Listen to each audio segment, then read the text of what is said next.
Assalamu alaikum class. This is Altaf Ahmed Kolachi and I welcome to all of you in Names Virtual Academy.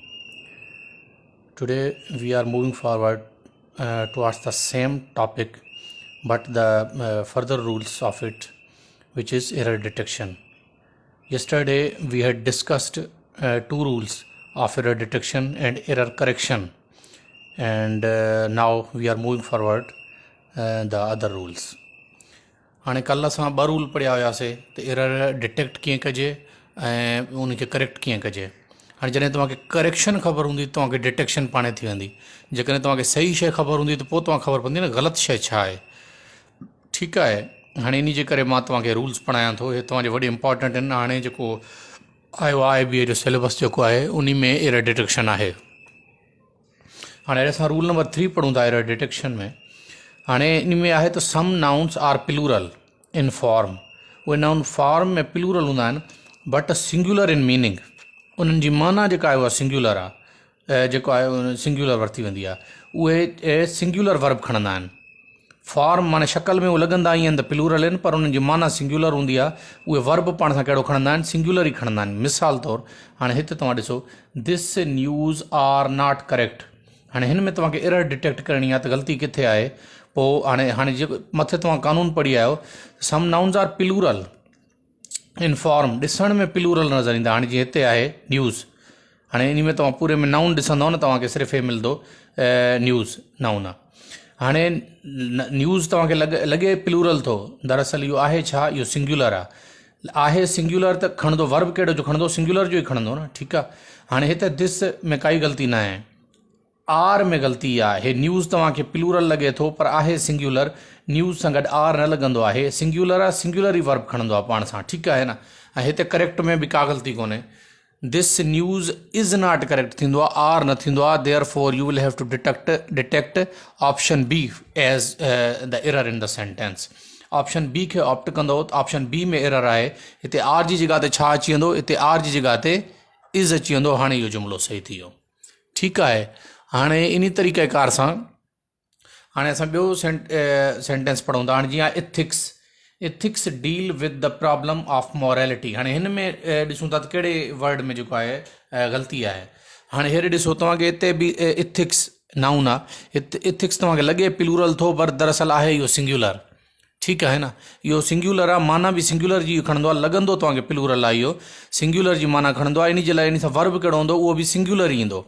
ठीकु आहे न। Ethics खे age singular तव्हां जेकॾहिं deal कंदो त प्रेजेंट सिंपल में तव्हांखे ख़बर आहे सिंगुलर ते जॾहिं नाउन अची वेंदो आहे त उन जे वर्ब सां एस या असां ES एड कंदा आहियूं। ठीकु आहे, हाणे इन सां जेकॾहिं डील सां इथिक्स जे करे छा एड कंदासीं, इथिक्स डील न थींदो, हिते छा थींदो, ethics deals with the problem of morality. ठीकु आहे, त दा बि सही इस्तेमालु थियल आहे, छो त हिकिड़े मख़सूस प्रॉब्लम जे बारे में ॻाल्हायूं था। कंहिंजो प्रॉब्लम, मॉरेलिटी जो प्रॉब्लम। दा सही इस्तेमालु थियल आहे, मतां हिते दा जी तव्हां मिस्टेक कंदा हुजो। हिते डील जी मिस्टेक आहे, हिते एस ईंदुसि। तव्हां प्रॉब्लम कहिड़ी डिटेक्ट कंदो, हिते ऑप्शन नंबर बी हिते बि ग़लति आहे। ठीकु आहे, हाणे हे अहिड़ा नाउन जेके लॻंदा प्लूरल आहिनि पर आहिनि दरअसल सिंगुलर, इहे पाण सां गॾु हमेशह जेको आहिनि सिंगुलर वर्ब खणंदा आहिनि। इहो तव्हांजी इंपॉर्टेंट ॻाल्हि आहे जेका तव्हांखे यादि रखणी पवंदी। इहा एरर्स में अक्सर तौर ते ईंदी अथव। हाणे मां हे इंपॉर्टेंट कुझु नाउन्स जेके आम तौर ते असां यूज़ बि कंदा आहियूं पर उनखे तव्हां सम्झंदा प्लूरल आहियो या तव्हांखे पेपरनि में अक्सर इहे ॾिना वेंदा आहिनि, इहे तव्हां यादि करे छॾो, रटे छॾो, तव्हां ख़बर हुजणु घुरिजे। हाणे जीअं फिज़िक्स आहे, हाणे तव्हां छा चवंदो, फिज़िक्स आर सब्जेक्ट थींदो आहे? नो, फिज़िक्स इज़ अ सब्जेक्ट। हाणे लिखियो फिज़िक्स वेंदो आहे पर इहो वरितो एज़ अ सिंगुलर मीनिंग जो वरितो वेंदो आहे। ठीकु आहे न, तव्हां इन तरीक़े सां इन खे वठंदो। ऐं ॿियो जीअं मैथमेटिक्स बि एज़ सिंगुलर वठिबो आहे। पॉलिटिक्स सिंगुलर आहे, इकोनॉमिक्स सिंगुलर आहे। हे माना सिंगुलर जी ॾींदा आहिनि। ठीकु आहे, आर सिंगुलर, हे सॼा सिंगुलर अथव। हे लॻंदा तव्हांखे प्लूरल आहिनि, तव्हांखे भुलाइण जे लाइ इन सां गॾु जेको आहे प्लूरल वर्ब ॾींदा, पर no, you will have to put down or crack it as singular verbs, singular nouns. उमेदु आहे तव्हांखे इहो सम्झ अची वेंदो। उन खां पोइ हाणे असां ॿिए ते मूव कयूं था। ॿिए जेको आहे अॼु जो ॿियो रूल आहे उहो कहिड़ो आहे, उहो असां वटि रूल आहे plural nouns commonly misused as singulars. हाणे कुझु वरी नाउन अहिड़ा आहिनि, उहे आहिनि प्लूरल, वरी उन्हनि खे यूज़ जेको आहे उहो सिंगुलर जे तौर ते कयो वेंदो आहे। हाणे उहे कहिड़ा आहिनि, मिसाल तौरु हाणे हिते तव्हांखे ॾिनल आहे, her scissor is not very sharp. हाणे सीज़र जी माना तव्हांखे ख़बर हूंदी, सीज़र जी माना कैंची। हे जेका असां घरनि में ख़ासि तौर ते औरतूं या वरी जेके दुकाननि ते दर्ज़ी जेको आहिनि टेलर्स जेके यूज़ कंदा आहिनि कैंची कटण जे लाइ। हाणे यादि रखे छॾो इहो सीज़र कॾहिं थींदो बि न आहे, सीज़र वर्ड आहे बि कोन, इहो हमेशह सीज़र्स हूंदो आहे। हाणे हिते जेकॾहिं तव्हांखे चयो वञे एरर खे तव्हां डिटेक्ट कयो, हिते तव्हां कंहिंखे डिटेक्ट कंदो, हिते तव्हां डिटेक्ट कंदो सीज़र जेको आहे न इहो ग़लति लिखियलु आहे। हाणे इहो सीज़र्स न थींदो, सीज़र न थींदो, इहो छा थींदो, सीज़र्स थींदो। हाणे हिते ए हर सही आहे, इज़ बि सही आहे, ठीकु आहे। हाणे इज़ बि सही, इज़ सही न आहे, जेकॾहिं हे सीज़र्स थी वेंदो, हे प्लूरल में वठंदासीं त उन सां वर्ब बि प्लूरल जो लॻंदो, हे सीज़र न थींदो, हिते छा थींदो, सीज़र्स। हाणे इहा हिते मिस्टेक आहे। हाणे जेकॾहिं हे सीज़र्स आहे प्लूरल में आहे त इन सां जेको वर्ब लॻंदो उहो कंहिंजो लॻंदो, प्लूरल लॻंदो। हाणे यादि रखे छॾो, कॾहिं बि इन में कंफ्यूज़ न थीजो। हाणे मथियां नाउन आहिनि लॻंदा प्लूरल आहिनि पर आहिनि सिंगुलर। हे जेके नाउन आहिनि इहे हमेशह प्लूरल यूज़ थींदा आहिनि, भले हिकिड़े जे लाइ असांखे इस्तेमालु करणो हुजे, हे हमेशह प्लूरल फॉर्म में यूज़ थींदा आहिनि ऐं इन जे करे इहे वर्ब बि प्लूरल ई खणंदा आहिनि, ठीकु आहे। हाणे सीज़र्स थींदो आहे, सीज़र्स थींदो त हिते इज़ न थींदो, हिते छा थी वेंदो, हिते वरी सीज़र्स आर थी वेंदो, ठीकु आहे न।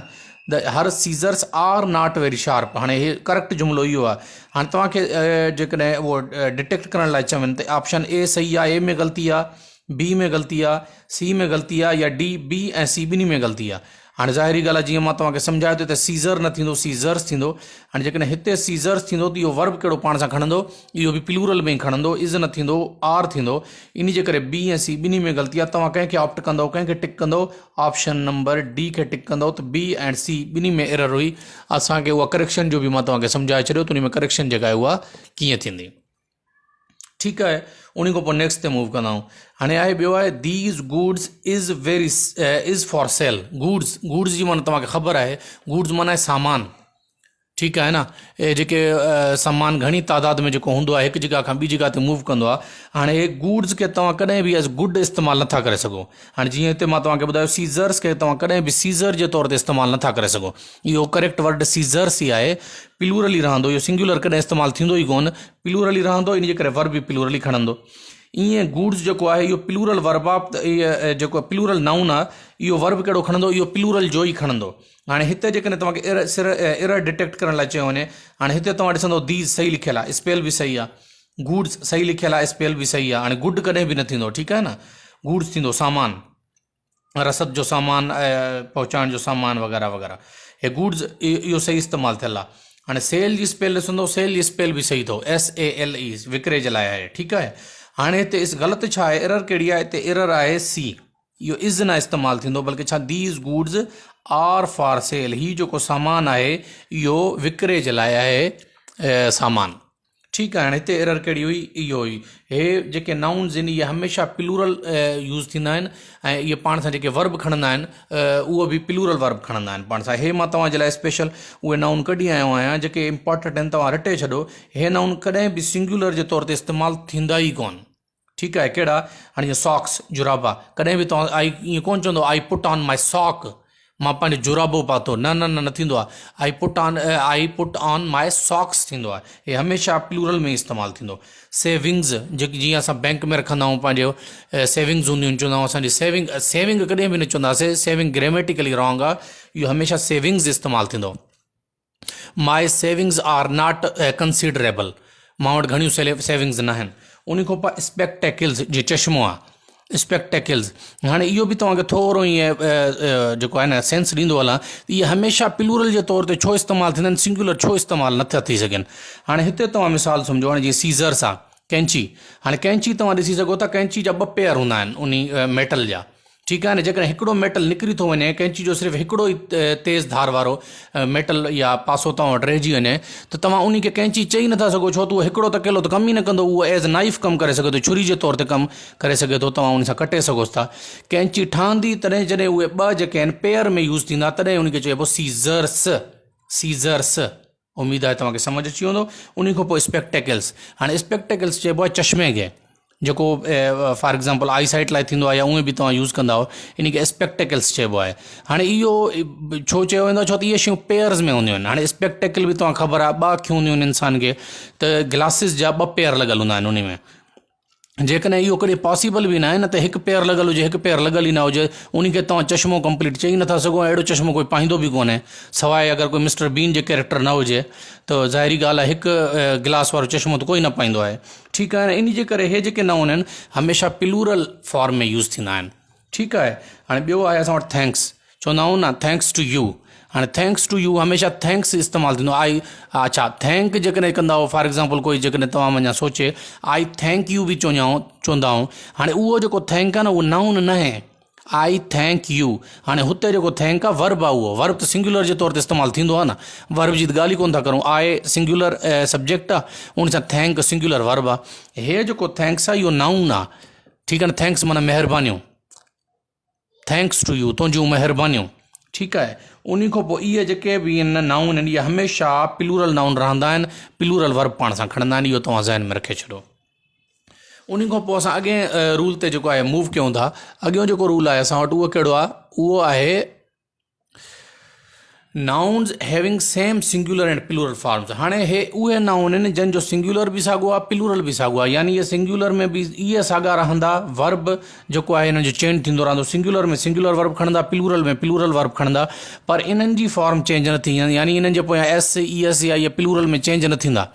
ठीकु आहे। कहिड़ा आहिनि उहे? हाणे फॉर एग्ज़ाम्पल डियर। हाणे डियर जी माना छा आहे? हाणे डियर जी माना अथव हरण। हरण तव्हां ॾिठो हूंदो जीअं जंगली हिकिड़ो ख़ूबसूरत इहो जेको जानवर आहे हिरण। ठीकु आहे। अच्छा हाणे हिरण, हाणे इहो जेको आहे सिंगुलर जे लाइ बि डियर थींदो आहे, प्लूरल जे लाइ बि डियर, डियर्स न थींदो अथव इहो ग्रामेटिकली, डियर्स न थींदो आहे। For example this deer is beautiful, हीअ जेको हिरण आहे ख़ूबसूरत आहे। ठीकु आहे, हीअ हिरण ख़ूबसूरत आहे। हाणे हे सिंगुलर जे लाइ इस्तेमालु थियो, हिकिड़े जे लाइ।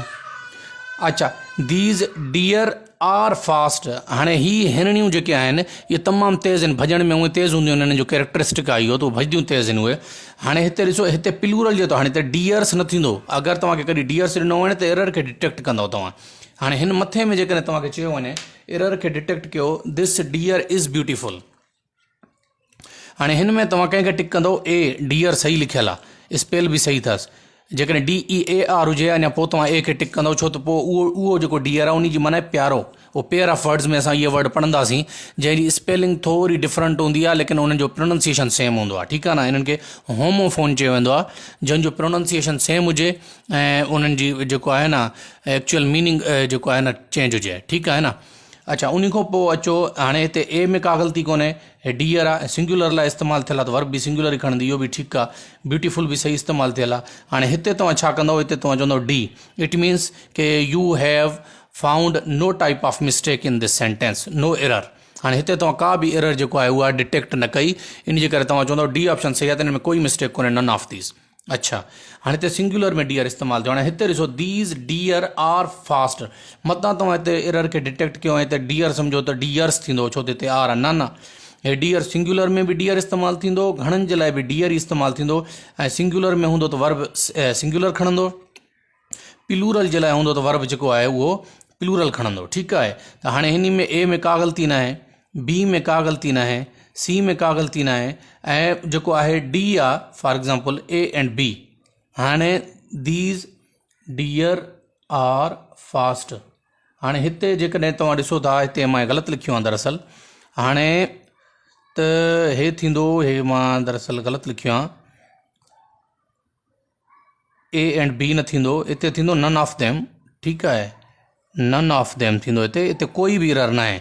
हाणे दीज ठीकु आहे। हाणे हिते दिस आहे सिंगुलर जे लाइ, दीज प्लूरल जे लाइ इस्तेमालु थियल आहे।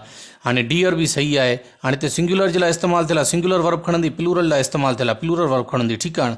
दीज डियर इज़ फास्ट न थींदो, वरी साॻियो सिंगुलर थी वेंदो इहो। दीज डियर आर फास्ट, इहो सही आहे, ऐं हिते तव्हां टिक कंदो कंहिंखे, नन ऑफ देम खे कंदो। ठीकु आहे, हिते बि कोई मिस्टेक न आहे। उन खां पोइ असां वटि ॿियो वर्ड आहे 100। ठीकु आहे। हाणे 100 में जीअं आहे, इहो 100 सिंगुलर में इस्तेमालु थिए तॾहिं बि इहो ई रहंदो, प्लूरल में इस्तेमालु थिए तॾहिं बि इहो रहंदो। मिसाल तौरु सिंगुलर जो मतिलबु 100, 100 माना 100, 100 जे लाइ इस्तेमालु थिए तॾहिं बि 100 रहंदो, 500 जे लाइ इस्तेमालु थिए तॾहिं बि तव्हां 100 हूंदो, तव्हां 100 रुपीज़, रुपीज़ हुते एस लॻंदो, हिन 100 खे कुझु बि न थींदो। जीअं 200 रुपीज़ थींदो, 200 रुपीज़ न थींदो आहे कॾहिं बि। हाणे इहो सिंगुलर में भी सेम रहंदो, प्लूरल में भी सेम रहंदो। मिसाल तौर गिव मी 100 रुपीज़, ठीकु आहे न, 100 रुपीज़, इहो सही आहे। हाणे हिते रुपीज़ ठीकु आहे, छो त 100 रुपया आहिनि, 1 रुपयो न आहे, रुपीज़ इहो सही आहे। हाणे हिते एरर जेकॾहिं डिटेक्ट करणी हुजे तव्हांखे, त हाणे तव्हां ॾिसंदो हिते जीअं आहे 1 बी में 100 आहे, सी में जेको आहे रुपीज़ आहे। हाणे हिन में जेकॾहिं तव्हांखे एरर डिटेक्ट करणी हुजे, सॉरी मां हिते जेको आहे डी लिखियो ई न आहे, हिते बि डी तव्हां NOT खे करे छॾोसि, यानी नन ऑफ देम खे करे छॾोसि। गिव मी 100 रुपीज़, हे सही आहे, ठीकु आहे न, हिते कोई एरर कोन्हे। 1 सही आहे, 100 जेको आहे सही आहे, 100 कॾहिं बि न थींदो। रुपीज़ जेको आहे इहो बि सही आहे। हाणे हिते 100 सिंगुलर जे लाइ इस्तेमालु थियल आहे। हाणे हिते तव्हां टिक एरर खे टिक कंदव त हिते कोई बि एरर कोन्हे, डी खे टिक कंदव। उन खां पोइ अचो ॿियो असां वटि सेंटेंस आहे, प्लूरल में 100 खे इस्तेमालु कयूं था। There were 400 student. हाणे हिते जेकॾहिं तव्हांखे एरर खे फाइंड करणो हुजे त हिते हिकिड़ी एरर आहे, कहिड़ी आहे? हाणे देयर सही आहे, छो त हिते घणनि जे लाइ इस्तेमालु थियल आहे, वर सही आहे, पी सही इस्तेमालु थियल आहे। 400 स्टूडेंट न थींदो, ओ हे तव्हां ॾिसी सघो था, हिते रुपीज़ आहे न, हिते बि स्टूडेंट्स थींदो, कॾहिं बि स्टूडेंट न थींदो। हिन में क्लियर थी वेंदो त जेको आहे, छो त स्टूडेंट हिक जे लाइ इस्तेमालु थींदो आहे, स्टूडेंट्स घणनि जे लाइ।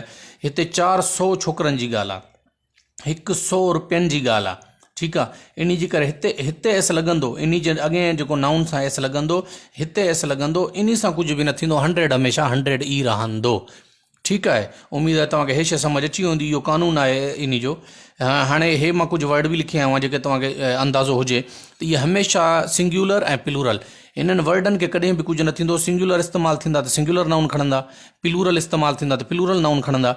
पर हे वर्ड जेके आहिनि इहे बज़ात ख़ुदि कॾहिं बि चेंज न थींदा। सिंगुलर जे लाइ बि साॻा इस्तेमालु थींदा, प्लूरल लाइ बि साॻा इस्तेमालु थींदा। मिसाल तौरु जीअं डज़न आहे, दर्जन चवंदा आहियूं, give me 1 dozen of eggs, eggs सां एस लॻंदो, ठीकु आहे न। गिव मी 2 डज़न्स ऑफ एग्स न थींदो आहे, give me 2 dozen of eggs, 2 dozen, हिन डज़न सेम ई रहंदो।